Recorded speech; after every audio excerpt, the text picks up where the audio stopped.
Dear students, Assalamu alaikum. This is physics for class 12th, and as all of you know that we are dealing with magnetic effects of current.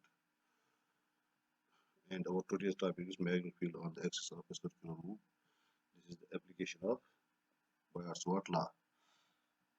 कल हमने उसके दो application पढ़े और आज हम उसकी तीसरी एप्लीकेशन पढ़ रहे हैं. So in the last lecture we found the magnetic field due to a straight conductor, then due to a circular loop at the center of the loop, and today we are going to find the magnitude of the magnetic field on the axis of the circular loop. ठीक है, वही कल का circular loop है. कल हमने centre पे इसकी मैग्नेटिक फील्ड निकाले at O. Now today we are going to calculate it on its axis. So axis is the line which passes through the center of the circular loop. ठीक है, so consider a circular loop, या इसको कोयल भी बोल सकते हो आप, uniform wire carrying a current as shown in figure. Uniform wire का मतलब होता है the cross sectional area of the wire is same at all the points of the wire. ठीक है, जहाँ ये कहीं बड़ी नहीं है कहीं छोटी नहीं है, जिस तरह से मैं आपको यहाँ पे देखा हुआ यूनिफॉर्म का मतलब होता है. तो मैं ये वायर बना होगा यहाँ पे,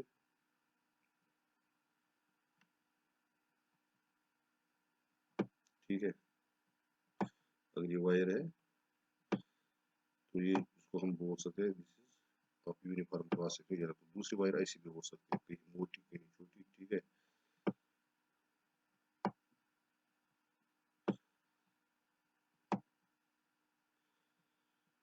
और इस वायर को आप देखोगे इसका क्रॉस सेक्शन एरिया जो है वो सेम, कहीं पे मोटे है कहीं पे छोटे. तो लेकिन हमें जो वायर लेने हैं that must be of uniform cross section area, that is known as uniform wire. ठीक है, कैरिंग करंट है एज शोन. तो ये वायर है, दिस इज वायर जिसका हमने सर्कुलर लूप बनाया. तो इसमें जो करंट है दैट इज करंट है, इसमें फ्लो कर रहा है. ठीक है, this is the centre of the loop. ठीक है, ये आपको जैसे कल मैंने बताया is the radius of the loop. तो यहाँ पे जो ये एलिमेंट लिया आपने ये सी डी है. ठीक है, और फिर हमने इसकी जो लेंथ रखी है वो डी आर है, और इसमें जो करंट चलता है वो डी आई है. ये डी आर इसकी लेंथ है, डी आर इसकी लेंथ है, और इसमें करंट जो चल रहा है वो डी आई है. ठीक है, so let A be the radius of the loop. Consider two infinitely small current elements at C and D. ठीक है, each of length dl. Consider point P on the axis of the loop and let R be the position vector of D with respect to C. जो R है ये क्या है, this is the position vector of element D. ठीक है, the direction of the field at point P is perpendicular to both dl and R. और यहाँ पे आप देखोगे तो यहाँ पे मैग्नेटिक फील्ड की डायरेक्शन वो ये है यहाँ से. ठीक है, एंड इट इज परपेंडिकुलर, ये 90 डिग्री बनाता है इस dl के साथ भी. मान लीजिए अगर dl इस तरह से है तो यहाँ पे जो d भी है वो इस तरह है. ठीक है, और जो r के साथ भी ये 90 डिग्री का एंगल बनाता है, जो हम यहाँ पे देख सकते हैं.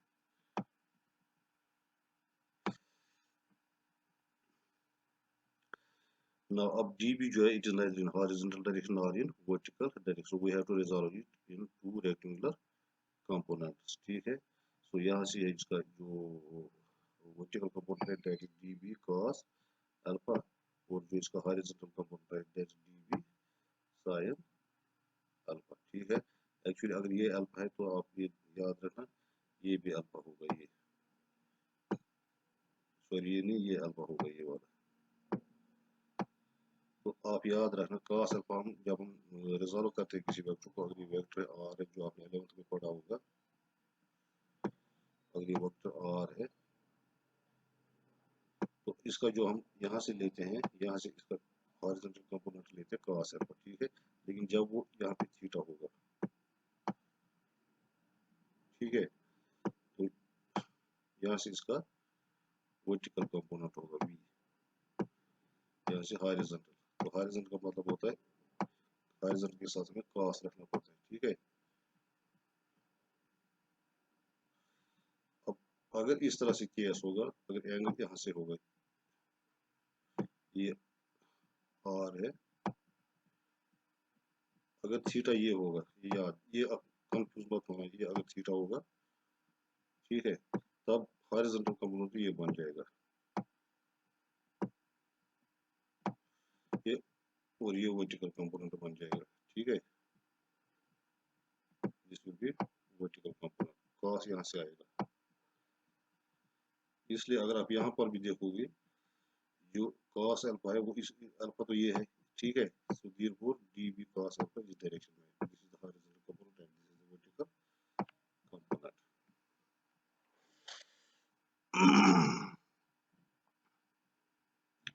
Now what we do, we resolve dB into two rectangular components, dB cos alpha along y and dB sin alpha along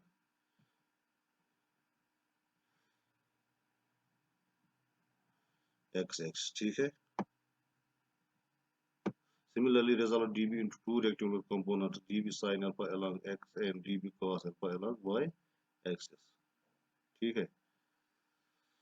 Where dB dash and dB are due to two current elements at C and D respectively. The angle between R and R, ठीक है, alpha is the angle between R and now total magnetic field at point P will be given by dB dash is equal to dB plus dB, ठीक है। तो अब यहाँ पे देखना, एक मैंने कौन सा लिया है, ये वाला dB बोल्ड लेटर का और एक स्मॉल लेटर का। अब मैं फिर से यहाँ पे दिखाऊंगा, ये एक्चुअली C जो है, C यहाँ पे है, ठीक है, और D यहाँ पे, तो फिर हमने ये बनाया फिर इस तरह से, ये R है, ठीक है, और यहाँ से जो हमने लिया ये स्मॉल r है, ठीक है। तो यहाँ से जो फील्ड है ये dB था जो पहले मैंने आपको बताया,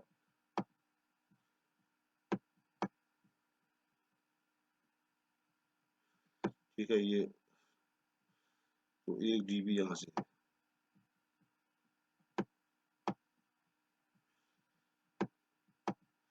this dB is due to C, इस एलिमेंट की वजह से मैग्नेटिक फील्ड है, तो इस एलिमेंट की वजह से मैग्नेटिक फील्ड है वो dB है, ये वाली, ठीक है। अब इसलिए हमने दोनों को रिजॉल्व किया, एक तो dB को भी और इस dB को भी, बोल्ड लेटर में जो dB है वो उसको भी, ठीक है।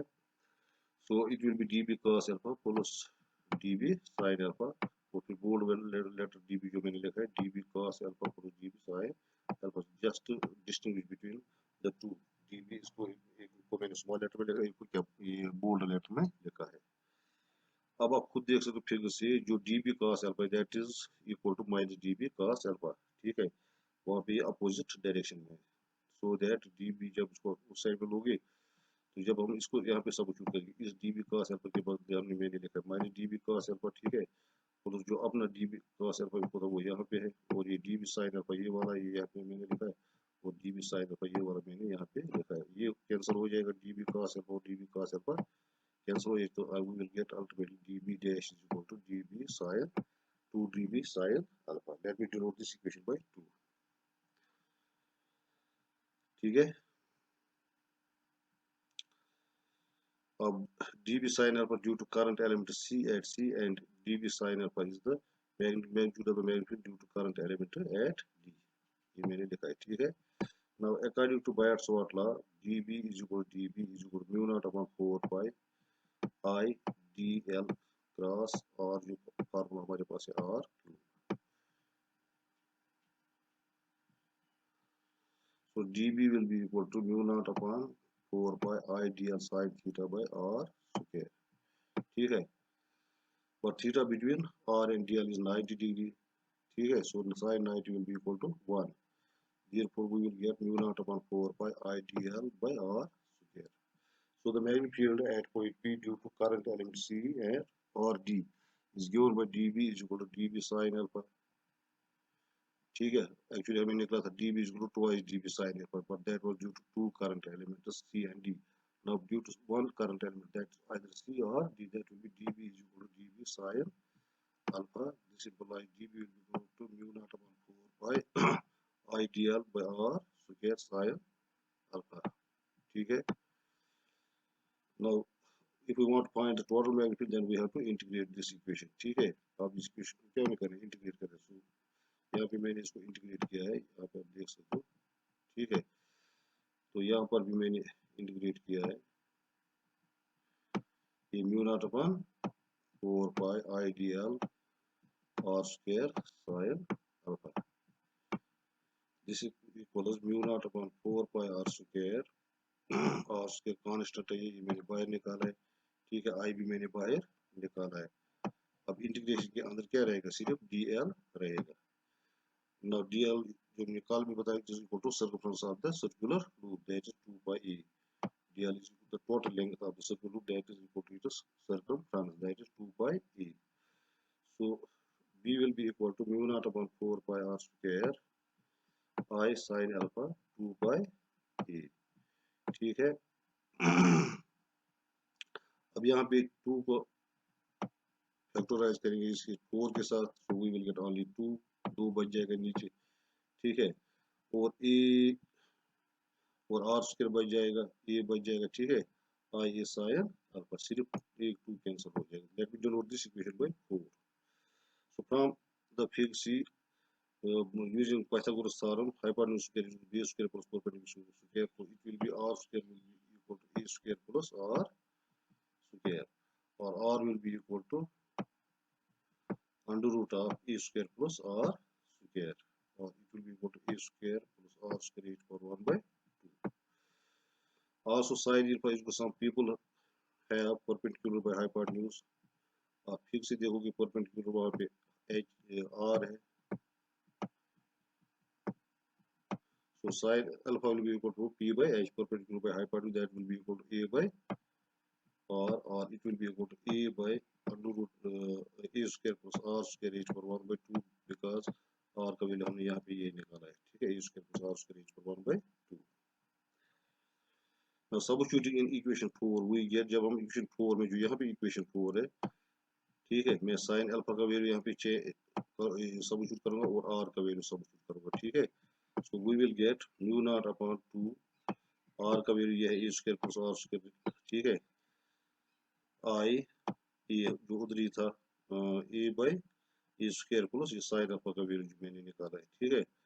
a by a square plus r square is equal to 1 by 2. So mu naught upon mu naught a square I upon 2 bracket a square plus r square raised to power 1 plus 1 base same powers are added. इसका मैंने किया है. इसका power जो a square plus r square यहाँ पे, इसका power कितना है, इसका पावर अगर देखोगे कुछ नहीं है, तो इसका पावर है 1. तो इसका पावर जो है, इसका पावर है 1 by 2. So it will be equal to 1 plus 1 by 2. So b will be equal to mu naught a square I upon 2 a square plus r square raised to power 1 plus 1 by 2. That will be equal to mu naught a square I by 2 a square plus r square raised to power 3 by 2. If there is a coil of n turns, then we have to multiply by n. So it will be mu naught n a square I divided by 2 on bracket a square plus r square raised to power 3 by 2. Now special cases. When point P lies at the center of the coil, then r will be equal to 0. ठीक है. जब इसको जो यहाँ पे r था, मैं फिर से यहाँ पे बनाऊंगा. यहाँ पे पॉइंट O है. ठीक है. सेंटर. ठीक है. तो ये r था और ये पॉइंट P था. अगर आप इस पॉइंट P को कहाँ पे ले जाओगे, इस O के पास ले जाओगे, then r will be equal to 0. So when r is equal to 0, from equation 6, when we substitute r equal to 0, then we will get mu naught n a square I upon 2. ठीक है. अब सिर्फ bracket के अंदर यहाँ pay slip बच जाएगा a square, क्योंकि r तो 0 के बराबर है. तो वो a स्क्वायर मैंने यहाँ पे लिखा है, और इसका पावर जो है वो 3 by 2 है. 2 और 2 कैंसिल हो जाएगा. तो it will be equal to mu naught n a square I upon 2a cube. ठीक है. और b will be equal to mu naught n I upon, क्योंकि यहाँ पे 2a जो क्यूब वाला a है और यहाँ पे जो स्क्वायर वाला a है, ये दो इस एक के साथ कैंसिल हो जाएंगे. It will B mu naught n I upon 2a. तो जो हमें कल निकला था, when we found the magnitude at the center of the circle, जो कल वाले लेक्चर में मैंने आपको दिखाया था, तो centre at the centre of the circle loop हमें कल ये एक्सप्रेशन लिखनी थी, b is equal to mu naught n I upon 2a. Now the second case is when point P lies far away from the center of the coil. तो जो ये r है, जब ये r इन्फिनिटी के बराबर होगा, ठीक है, when r is equal to infinity, p जो है वो बहुत दूर है, यहाँ कहीं पे पता नहीं कहाँ पे है, बहुत दूर है, that time we say that r is equal to infinity. So when r is equal to infinity, ठीक है, स्क्वायर ऑफ इन्फिनिटी, दैट उस वक्त का मतलब क्या होता है, r will be very very large than e, ठीक है, that time when r is equal to infinity it means r is very very large than e, ठीक है, सॉरी e है ये, ठीक है. So when r is very very large than e, then a can be neglected. So यहाँ पे हमने a को क्या करना है, आप जो a है इसको 0 के बराबर लिखना है, it can be neglected now. So we will get mu naught n a square I by 2 r e बच जाएगा a 0 के बराबर कंपेयर टू r, क्योंकि अब a कुछ नहीं है, ये 0 के बराबर, it is approximately equal to, not exactly equal to 0 but it will be negligible, it will be approximately equal to 0. So we will get this mu naught n a square I upon 2 r square is equal to 3 by 2, यहाँ पे 2 और 2 cancel हो जाएगा. So we will get mu naught n a square I upon 2 r cube, क्योंकि ये square और ये 2 cancel हो जाएगा. So we will get mu naught n a square I upon 2r cube. Into, अब दोनों साइड से मैंने इसको पाई और डिवाइड भी किया और पाई से मल्टीप्लाई भी किया, ठीक है. So that we get mu naught n a square I pi by 2 pi r cube, ठीक है. अब ये पाई ए स्क्वायर जो है वो किसके बराबर होगा, एरिया के बराबर होगा, ये ठीक है, pi a square it will be equal to area, ठीक है. ये पे यहाँ पे देखा होगा ये पाई ए स्क्वायर जो है, ठीक है, इसके बदले मैंने यहाँ पे ये ए लिखा है, क्योंकि पाई स्क्वायर क्या होता है, रेडियस का सर्कल होता है, एरिया होता है, सर्कल का एरिया होता है, सर्कल का एरिया किसके बराबर है, पाई आर स्क्वायर, लेकिन यहाँ पे रेडियस ए है, स्मॉल ए, तो इसलिए ये pi square area of the circle है. So B will be equal to mu naught n a I upon 2 pi r cube. So this implies mu will be equal to, B will be equal to mu naught n a I by 2 pi r cube, और B will be equal to mu naught. अब जो a n a I है, याद रखना, ये magnetic momentum के बराबर होता है. एक्चुअली अगर सिर्फ एक ही टर्न होगा तो वहाँ पे जो मैग्नेटिक मोमेंट m है that is equal to I e, लेकिन जब n टर्न्स हो गए तो that is equal to n I, ये जो मैंने यहाँ पे लिखा है, इसको बोलते हैं magnetic dipole moment, magnetic dipole moment. The direction B is perpendicular to both R and loop, वो दोनों को परपेंडिकुलर होगा, लूप को भी परपेंडिकुलर होगा और R जो है उसको भी परपेंडिकुलर होगा. Now Ampere's circuital law. अब हमारे पास एक और टॉपिक है, that is Ampere's circuital law. The relationship between the current and the magnetic field was discovered by Ampere in the form of law known as Ampere's law. It states that the line integral of a magnetic field induction B around along a closed curve is directly proportional to the current I threading or passing through the closed path. That is BDL is proportional to I. आपको अगर याद रखना है statement ampere circuital law का, तो आपको ये रखना याद, ठीक है, बस ये आपको ये स्टेटमेंट याद रखना है, B dot D L is proportional to I. तो यहाँ पे जो ये इंटीग्रल है इसको मैंने सर्कल सा डाला, इसका मतलब ये क्लोज्ड लूप का है, ठीक है, वो हो गया. ये यहाँ पे मैं आपको दिखाऊंगा. उसने बोला कि अगर इसमें से करंट आई चलता है, ठीक है, तो जो टोटल मैग्नेटिक फील्ड यहाँ पे प्रोड्यूस होगी करंट की वजह से, total magnetic field that will be proportional to I. जितना आई होगा उतना ही total magnetic field B D L जो है, this is the total magnetic field और the total length D L of the circular loop, क्योंकि यहाँ पे मैंने इंटीग्रेट किया है. जो जब ये इंटीग्रल डालते क्लोज का, इसका मतलब जो लूप है वो क्लोज है, आप खुद देख सकते हैं यहाँ पे ये क्लोज लूप है ये, ठीक है. और फिर हम हटाते हैं इसको, प्रोपोर्शनल को इक्वलिटी जब लगाए तो कांस्टेंट लगाना पड़ता है। कांस्टेंट मैंने यहाँ पे म्यू लगाया हुआ है, म्यू नॉट है, याद रखना। ठीक है, ये म्यू नॉट है। So where mu naught is the constant of proportionality known as permeability of free space. अब प्रूव करेंगे हम इसको कि जो बी डॉट डी एल है, surface integral of B D l या मैग्नेटिक फील्ड बी को मैंने दो तीन नाम बताया, मैग्नेटिक फील्ड इंडेक्स बी भी बोलते हैं इसको, ठीक है, और मैग्नेटिक फील्ड बी भी बोलते हैं। तो इसका जो सरफेस इंटीग्रल है, ये सॉरी लाइन इंटीग्रल है, वो किसके बराबर होता है, आई के बराबर होता है। Consider a long straight conductor X Y carrying current I in the direction from X to Y, जो हमने पढ़ा है, ठीक है। जो पहली एप्लीकेशन थी वही ऊपर मैंने यहाँ पे लिया है। The magnetic field is produced around the conductor. When a current flows through a conductor, magnetic field is produced around the conductor. इसमें कोई शक ही नहीं है।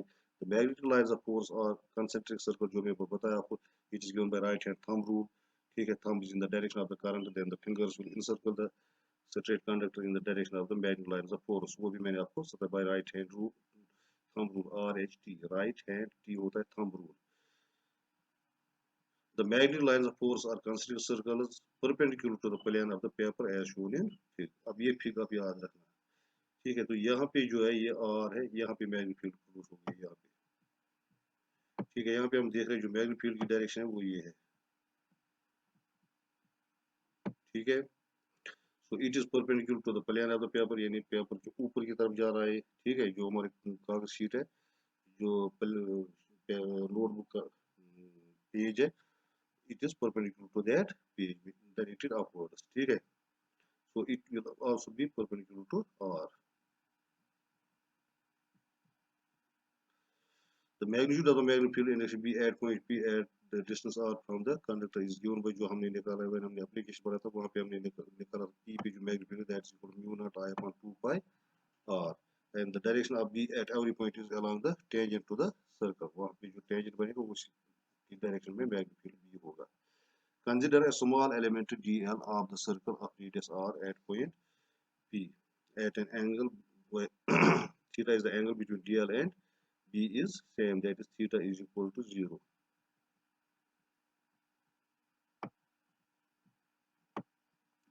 अब हम बी डी एल का मतलब क्या होता है, ए डॉट बी ए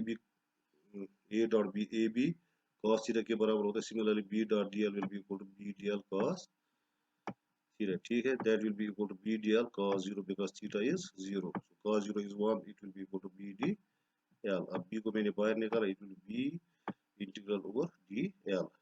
अब डी एल क्या है, it is the circumference of the circle, so it will be equal to 2 by are.